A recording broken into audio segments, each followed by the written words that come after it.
Y tenemos con nosotros a un físico de formación de la Universidad Antioquia, que además tiene triple acreditación como profesional especializado en seguridad nuclear, que tiene varios diplomas de Estados Unidos de reconocimiento, digamos, en el trabajo y en reconocimiento de estos temas, y que además es el miembro fundador y subdirector de comunicaciones de la Red Nuclear Colombiana, que además es una red también que vale la pena conocer. Está con nosotros Daniel Herrera Cardona. Daniel, buenas tardes y bienvenido al Vespertino. Nucleares tardes para todos, como decimos en la Red Nuclear Colombiana, y muchas gracias por esta invitación. Ah, qué buen saludo. Nucleares. Sí. Y además el eslogan es como átomos para la vida, ¿cierto? Ah, fue.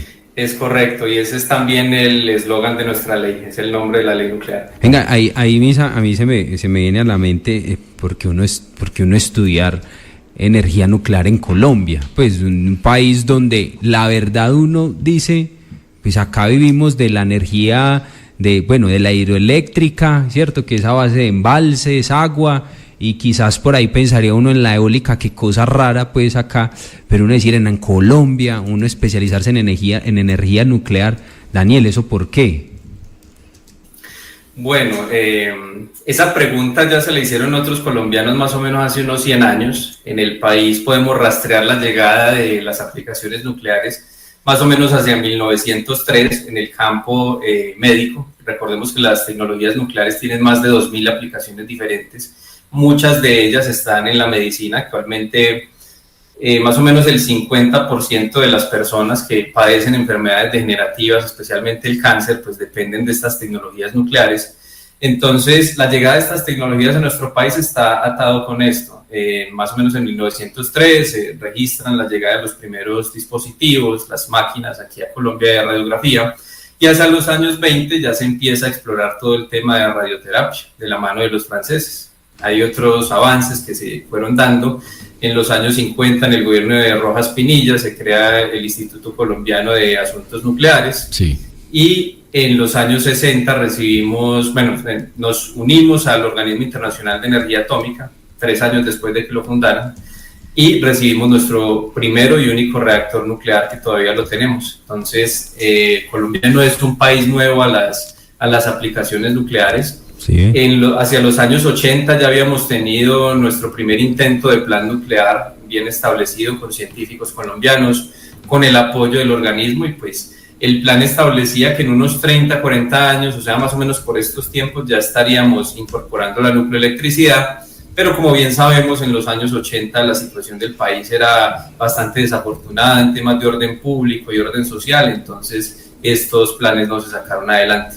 Pero sin duda nuestro país pues no es nuevo en materia nuclear, y los esfuerzos y los avances que hemos visto en los últimos 3 años pues son un reflejo de querer retomar eso que ya teníamos, y vamos por muy buen camino. Daniel, el tema, usted lo menciona además, pues sí, se siente uno medio mal diciendo, pues yo ya me sentí horrible. Nosotros aquí no tenemos idea, y él nos dice que hace más de 100 años el tema está ahí, claro, y nos habla del tema. 122 años, más o menos. Apenas nos habla del tema médico, uno dice, claro, pues por ahí el tema, las aplicaciones de las radioterapias, de muchas cosas que tienen como esa correlación también, y que seguramente tienen, que se han estudiado. Daniel, usted menciona una cosa muy interesante en lo que dice, ¿hay un reactor nuclear en Colombia? Correcto, ese reactor llegó de la mano de un programa llamado Átomos para la Paz, cuando se creó el Organismo Internacional de Energía Atómica. El presidente Dwight Eisenhower de Estados Unidos pues, fue uno de los promotores, y debido a la mala imagen que obviamente tenía la energía nuclear en los años 50 e inicios de los 60, por lo que todos sabemos, digamos, su primer uso a gran escala y pues mediáticamente más abrumador fue el uso bélico, y pues utilizar o mostrarle a las demás naciones que las aplicaciones nucleares efectivamente eran un motor de desarrollo para los países, pues uno de los objetivos de este programa. Y de la mano de este programa, en el gobierno del presidente Guillermo León Valencia, nosotros recibimos un reactor nuclear de ellos. Se llama el IAN-R1, IAN por Instituto de Asuntos Nucleares, reactor número 1, y este reactor pues llega en los años 60, 1965, de hecho en septiembre estuvimos celebrando junto al Servicio Geológico, que es quien lo opera actualmente, los 60 años de la llegada del reactor, y el Instituto de Asuntos Nucleares pues sufre una serie de transformaciones, adquiere nuevas capacidades, y en los años 80 viene lo que sería como su era dorada, que es donde también tiene lugar este primer intento de plan nuclear que hubo. Y en aquellos días más o menos contábamos con unos 500 científicos integrados, netamente trabajando en el área nuclear, en diferentes aplicaciones para la agricultura, para el medio ambiente, para la medicina obviamente, para metrología, análisis de suelos, geocronología, que es actualmente la especialización de nuestro reactor, y tenemos una gran plantilla de personal que hacía todas estas tareas y con un gran profesionalismo y gran formación. Esto pues también se daba gracias a recibir ayuda internacional, y pues Colombia ha sido muy juiciosa cumpliendo como tratados internacionales relacionados en materia de energía nuclear. Lamentablemente ese impulso que teníamos lo perdimos en 1997, cuando en el gobierno de Samper se clausura este instituto por no considerarlo estratégico. En palabras del profesor Sarta, que era uno de los que trabajaba en aquel momento, estas son las peores catástrofes científicas que le ha ocurrido al país. Pero bueno, afortunadamente el reactor no lo perdimos. Ya en la época Uribe, este reactor vuelve con la expansión en materia de exploración de hidrocarburos que tuvo el país. El reactor se puso de nuevo en servicio y actualmente pues lo tenemos operativo con el Servicio Geológico Colombiano. Ya no existe el Instituto de Asuntos Nucleares, pero esas facultades nucleares pues se han dispersado por diferentes instituciones. Daniel, y me causa curiosidad saber si usted ha tenido la oportunidad de participar en investigaciones que tienen que ver con las aplicaciones energéticas como de la física nuclear en Colombia. Desde luego, bueno, la Red Nuclear Colombiana la creamos en 2023 con el objetivo de impulsar de nuevo todo este tipo de iniciativas. Más o menos contemporáneamente se iba haciendo todo el proceso del nacimiento del proyecto de ley nuclear que hoy tenemos en el Congreso. Y desde la Red Nuclear Colombiana pues también creamos un grupo de investigación en ciencia y tecnologías nucleares, también está registrado ante el Ministerio de Ciencia, Tecnología e Innovación, y desde allí han salido diferentes papers muy dicientes. De hecho, los primeros costos estimados con respecto a la nucleoelectricidad que se han hecho acá en el país, los primeros análisis económicos para saber cuánto puede costar el kilovatio hora, han salido de estos estudios. Se ha estudiado también la posibilidad de generar, o más bien cogenerar es el término correcto, hidrógeno de origen nuclear, o sea, hidrógeno de muy bajas emisiones y que tiene potencial de expandir su producción usando fuentes nucleares. Y esto se suma pues a otra serie de aliados que hemos encontrado en el camino, ya más desde el sector financiero y todo lo demás, y también desde el sector científico, que han ido fortaleciendo y llevando mucha relevancia de nuevo a esta discusión. Y pues el Servicio Geológico también tiene sus grupos de investigación, y pues en la medida de lo que han podido mantener el reactor activo, está pues en este momento abierto al público, y allí pues se realizan otro tipo de investigaciones. En este momento se plantea que el reactor pueda convertirse en el reactor escuela de nuestro país, que es a poder ayudar a formar las nuevas generaciones de ingenieros nucleares y científicos que necesitamos para poder aprovechar todas estas tecnologías. Daniel, Colombia es un país que, a diferencia de otros países que trabajan fuertemente en energía nuclear, tiene una matriz energética limpia, digamos, unos procesos que responden bien, digamos, en diversas situaciones, lo que mencionaba Nex de las hidroeléctricas y demás. ¿Por qué buscar en Colombia, digamos, la generación o la posibilidad de generar energía nuclear? ¿Por qué es importante trabajar en esta línea? ¿Y qué tan lejos o qué tan cerca estamos de tener esa posibilidad en el país? Bueno, como bien lo mencionas, tenemos la fortuna de que nuestra geografía y nuestros ecosistemas, nuestro recurso hídrico es muy abundante en el país.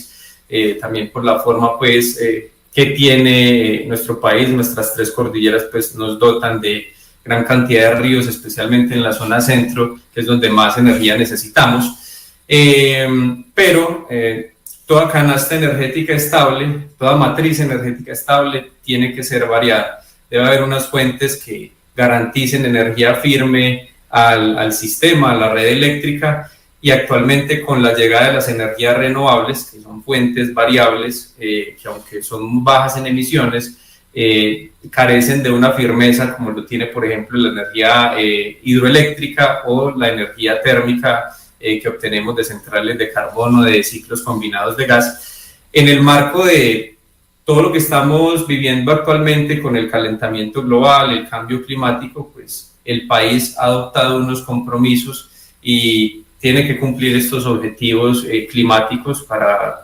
poder hacer su matriz más baja en emisiones. Y aquí es donde la energía nuclear pues ya va a jugar un papel preponderante, porque actualmente es el único energético que tendría la capacidad de reemplazar esa parte térmica que se genera con combustibles fósiles e incluso de descarbonizar la periferia del país, que funciona actualmente básicamente a base de diésel y de carbono, también pues con plantas de ciclo combinado. El año pasado, por ejemplo, sin necesidad de irnos muy lejos, estuvimos al borde de un apagón y fueron esas centrales que funcionan con combustibles fósiles las que nos salvaron de volver a inicios de los años 90, donde fue el último apagón en Colombia. Entonces, para poder garantizar esa transición energética y a la vez la seguridad del sistema eléctrico, llega la energía nuclear como una solución que permite aportarle firmeza al sistema y permite también incluso impulsar que se integren más tecnologías renovables, porque ya con la firmeza que le aporta la energía nuclear al sistema, las fuentes variables no convencionales pues tienen mayor capacidad de poderse acoplar. Daniel, ¿cuántas centrales nucleares tenemos en Latinoamérica? Actualmente en Latinoamérica hay 3 países con nucleoelectricidad. México tiene 2 reactores nucleares en la central nuclear de Laguna Verde. Brasil tiene 2 y está terminando una tercera en la central de Angra, son Angra 1, 2 y 3. Y Argentina tiene 2 centrales, Atucha 1 y Atucha 2, 2 reactores, tiene 2 centrales, una con 2 reactores, Atucha 1 y Atucha 2, y la central nuclear de Embalse. Entonces ellos 3 son llamémoslo, las potencias nucleares de la región, pero siendo Argentina quien está a la cabeza del desarrollo de ciencia y tecnología nuclear en Latinoamérica. Daniel, y si llegáramos a la posible puesta en marcha de la ley, pues en Colombia, ¿cuáles serían los principales retos técnicos y logísticos que enfrentaría la investigación nuclear en Colombia? Bueno, lo más importante es saber qué es lo que pretende la ley. La ley le da vida a un nuevo ente que se va a llamar la Agencia Nacional de Seguridad Nuclear. Esta agencia, ¿qué es lo que pretende? Todas las facultades que yo mencionaba al inicio, que están dispersas en diferentes entes después de que clausuraron el Instituto de Asuntos Nucleares, esas facultades regulatorias que están dispersas en el país, la Agencia Nacional de Seguridad Nuclear las adoptaría. Entonces, actualmente les voy a poner un ejemplo. Porque a corto plazo obviamente hay sectores diferentes al energético que se van a ver mayormente beneficiados. Entonces, si yo necesito un radioisótopo que lo voy a transformar en radiofármaco, por ejemplo, para el uso en medicina nuclear, obviamente nuestros reactores no tienen las condiciones necesarias como para generar los radioisótopos más complejos, para producir los radiofármacos. Entonces estos radioisótopos se importan. Como llegan de afuera, por ejemplo, el flujo normal es que tienen que pasar obviamente por la DIAN, por aduanas. Cuando una sustancia radiactiva entra al país, tiene que tener un aval del Ministerio de Minas y Energía, una licencia que la emite en este caso el Servicio Geológico Colombiano, y como va a ser un radiofármaco, tiene que tener otro permiso del INVIMA. Como las sustancias radiactivas tienen algo que se llama el periodo de semidesintegración o la vida media, cuando tú en nuestro país haces todo ese proceso para poder obtener y llegar al radiofármaco y dárselo al paciente, ya has perdido o la mitad o más de la mitad, o te quedaste sin radioisótopo y pues obviamente le negaste a ese paciente, por ejemplo, la posibilidad de obtener un tratamiento. Entonces, este es, por ejemplo, solo el caso de salud, pero la ley nuclear lo que nos permite en Colombia es organizar la casa. Es la llave que nos permite llegar al siglo XXI de las tecnologías nucleares aquí en nuestro país, porque con una regulación actualizada y una agencia centralizada e independiente de los ministerios, que son los operadores, nos da la posibilidad de que el país se abra a todo el espectro de las tecnologías nucleares. Entonces, aplicaciones, obviamente reforzar lo que ya tenemos en salud, que se han hecho avances muy importantes, digamos, el campo nuclear más avanzado en Colombia en este momento es el sector salud,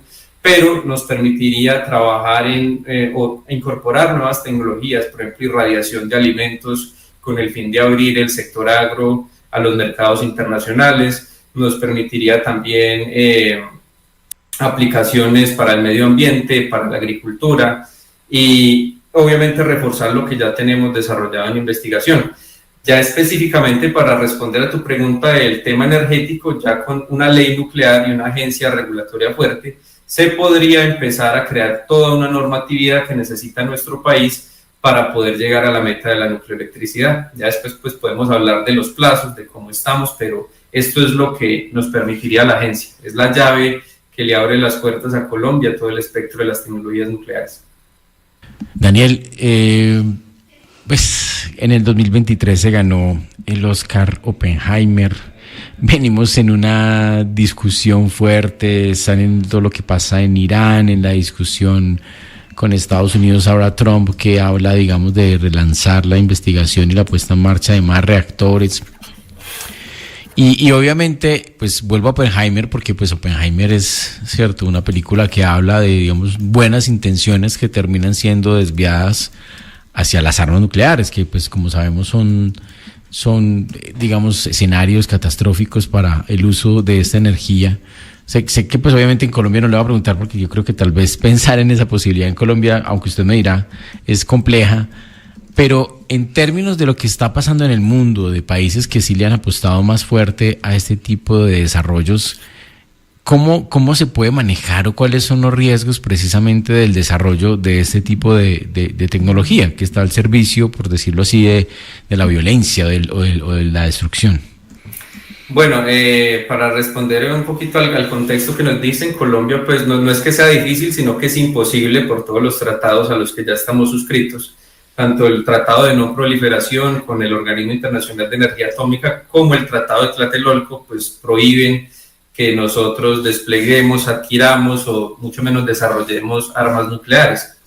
¿Qué sería lo más importante en nuestro país? Bueno, evidentemente ya la ley moderniza todo lo que es el tema de legislación nuclear en nuestro país, toda la normatividad para poder permitirnos acceder a muchas más tecnologías que actualmente estamos necesitando, pero todo esto son aplicaciones pacíficas de la tecnología nuclear.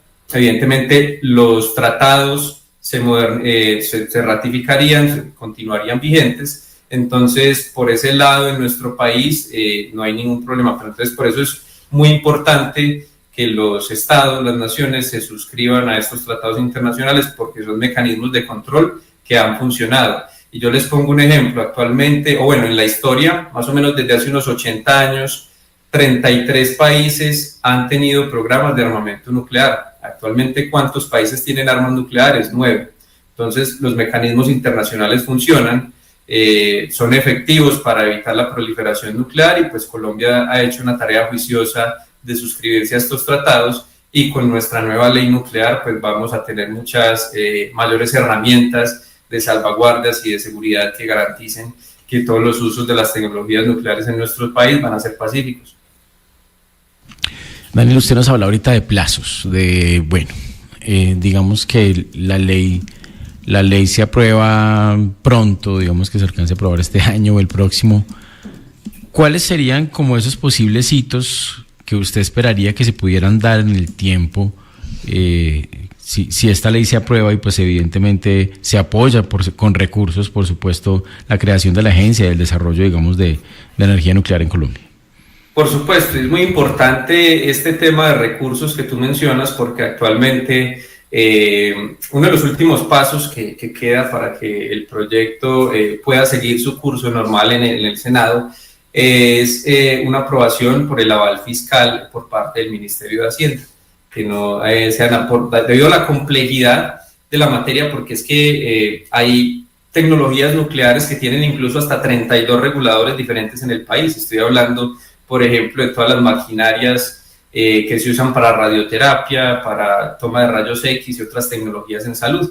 Esas tecnologías, por ejemplo, las regulan todas las secretarías de salud, entonces se tiene que recoger todos estos datos que ya existen disponibles con los diferentes reguladores para poder emitir ese aval fiscal. Entonces es un paso muy importante que tiene que dar el Ministerio de Hacienda para que la ley pueda continuar su curso. Actualmente el sector nuclear pues ya genera grandes ingresos para el país, incluso sin tener nuestra agencia. Supone más o menos el 0.25% del PIB, eso son 3.26 billones de pesos. Solo en el sector salud hay más de 45.000 empleos que se derivan del sector nuclear, entonces muy importante que hayas tocado el tema de lo que es la importancia financiera de las tecnologías nucleares.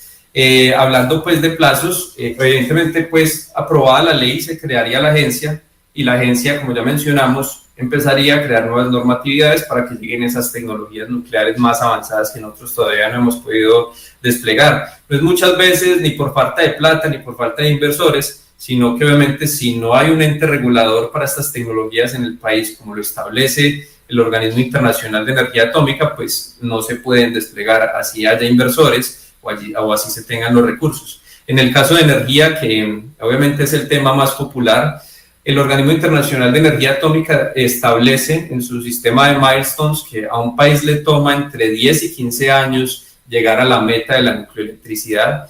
Nosotros, eso es empezando desde cero. Nosotros no estamos empezando desde cero, como lo mencionábamos al inicio del programa. Y pues con estos avances que nosotros ya tenemos actualmente en el Plan Energético Nacional 2022-2052, se establece que el país estaría llegando entre 2035 y 2038 a esta meta de la nucleoelectricidad, de conectar los primeros reactores a la red eléctrica. Y si analizamos eso con el calendario del organismo y los avances de la ley, pues el consenso de todas las partes involucradas y en lo que estamos de acuerdo es que vamos por muy buen camino. Pues él es Daniel Herrera Cardona, miembro fundador y subdirector de comunicaciones de la Red Nuclear Colombiana, muy seguramente más adelante muy cercano a la Agencia Nacional Agencia Nacional de Seguridad Nuclear, ¿cierto? Correcto. Es la que nacería, digamos, con este proyecto de ley que se está discutiendo. Y pues a quien molestaremos seguramente más adelante. Vamos a seguir como si llamando, porque este tema creo que da para largo, ¿no? Dimos como un brochazo a lo que va a ser ese desarrollo, pero pues empezamos a ambientarnos, yo creo que frente a un tema que es muy importante conocer. Daniel, muchas gracias y gracias por estar con nosotros en el Vespertino. Gracias a ustedes por la invitación.